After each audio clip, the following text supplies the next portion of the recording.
Michaela Denson was a lot of things: a daughter, a sister, a teacher, a friend. She was loud and chaotic, always tired, probably hadn't eaten in 4 days. She and I were close in ways that most people can't even imagine. She wouldn't want me to get up here and convince you all that her story is over.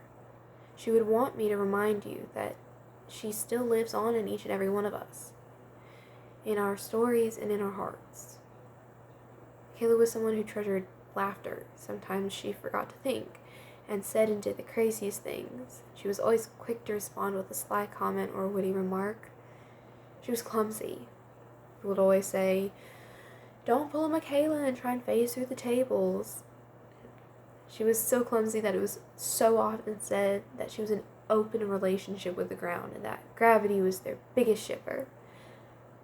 And she'd laugh at herself for those things and for being determined enough to procrastinate her assignments but still have something to submit, even if it was a week late. She was a terrible student, always leaving work till the last possible minute, then spending hours writing furiously just so she could turn something in. She'd always panic and say it was absolute trash and that she'd fail, but Michaela would always feel like she did bare minimum to survive and still put entirely too much thought and effort into every assignment. I remember how stressed she'd be those nights, how stressed she was most nights.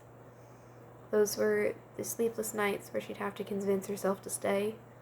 She'd cry and feel sorry for herself, but then she'd grit her teeth and stare at the ceiling until morning light. She'd stay just to be able to see our smiles again, to be able to give us the biggest hug she can manage, or buy us the lunch or a random trinket, to tease us about our speech typos and laugh along with us about hers. She would want us to remember all of those moments. Remember how she believed that love was something you fought for, something that came with laughter and tears and anger and sacrifice, with endless teasing and too tight hugs and 2 a.m. antics.